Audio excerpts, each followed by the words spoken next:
videoya keçməzdən əvvəl kanala abunə olmağı və videomu bəyənməyi unutmayın. Müavinət və təqaüdlərin artırılması ilə bağlı təkliflərin hazırlanması üçün Cənab Prezident tərəfindən Nazirlər Kabinetinə verilən müddət dünən başa çatıb.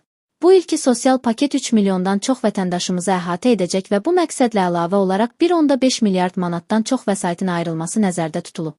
Bu isə o deməkdir ki, sosial paket maaş və pensiya artımları ilə məhdudlaşmayacaq.